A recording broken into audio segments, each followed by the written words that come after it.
right here in this area. Part of it is actually washed out. We'll show you right now.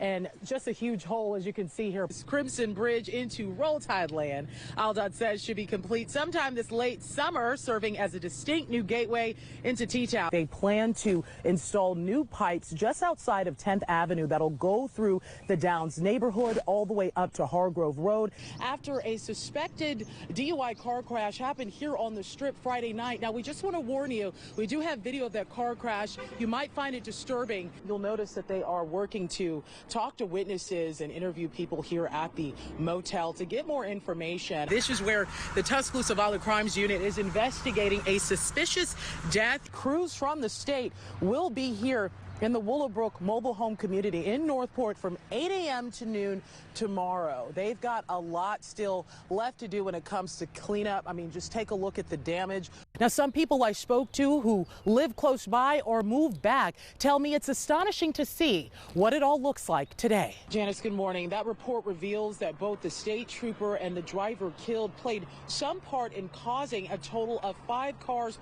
crashing. Well, a couple that's lived in the Downs neighborhood for over 15 years spent a recent wedding anniversary cleaning up their house and yard after it flooded again. This past weekend's flooding event, they tell me, is the worst they've ever experienced. And I just found out yesterday it could be another year before this problem is resolved. Take a look at this video. It really shows you what they're dealing with. The water, 8 inches of water, not only flooded the house, but it also came up more than 18 inches in their backyard. An engineering study was done that found this whole neighborhood needs a major pipe overhaul, but due to the pandemic, work on the $2.5 million construction project was delayed. I spoke to the Purdues 3 years ago about constant flooding they were dealing with then. Fast forward to now, where they are still dealing and waiting on things to approve. Prioritize for those of us who have been affected for many years. We spent one Christmas when our children were very young bailing out the basement because we had a flood. Last Saturday was our 28th anniversary, and we're bailing out the ground floor. When you grabbed this, I could have shot you. Threats. You know how stupid you are? And insults from 2 Tuscaloosa police officers were caught on body camera footage while they were arresting 22-year-old Jasmine Shepard. I got bruises. You know, it wasn't supposed to go like that, you know. It was like I just was trying to ask them what was going on. Shepard was pulled over for leaving the scene of an accident on McFarland Boulevard. You know why I stopped you? She expected to just get a ticket. Driver's license, proof of insurance. The officer waited about 20 seconds for her to reply, but before she could, she was asked to step outside of the car. Have you lost your freaking mind? That's when things escalated, and there was a struggle with not only the arresting officer, but the officer that came to assist. If y'all are hurting me, you know, just begging and pleading, you know, now they put your hand behind your back.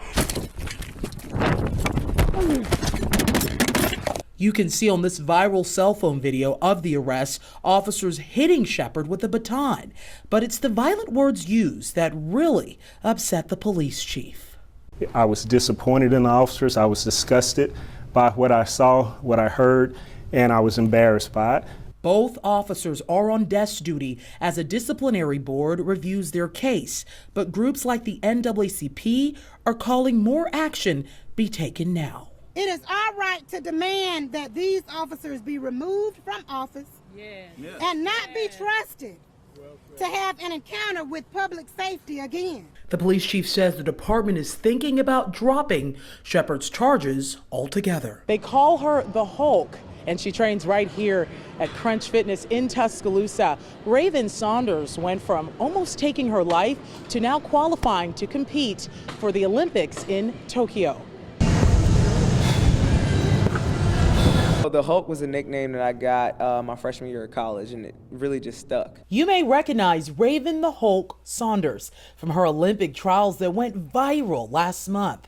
These are pictures from that day. She was also wearing the Hulk mask that goes so perfectly with what she calls her alter ego on the field. Nobody can see when I'm like talking to myself behind a mask either. The two-time shot put USA Women Division Olympian didn't just get her name for her green hair and mass, but for how strong she is. She bench presses nearly 500 pounds and squat presses 700 pounds. I train all the time. In the off season, it can be 6 to 7 days a week, 2 to 3 times a day sometimes. Even though she's called the Hulk, off the field, she wasn't as strong mentally. Things in life will happen to you, especially like when it came to my depression and getting close to suicidal ideations. I had to deal with that. I had to face that. She experienced an all-time low and luckily turned to family, friends, and therapy, which helped save her. It's been still a work in progress, but things are so much better. Things are so much brighter. I have a whole new outlook on life, great support system. As someone who struggled with depression, Saunders weighs in on fellow Olympian fastest woman in the U.S., Sha'Carri Richardson, testing positive for marijuana after using it to cope with the death of her mom. President Joe Biden said, the rules are the rules. And it sucks for the time being, but in the future, I definitely hope that a change can be made. Competitions in Tokyo are July 30th and August 1st. We're wishing Raven all the best out there. Reporting in Tuscaloosa, Ugochi Iloka, WBRC, Fox 6 News, on your side.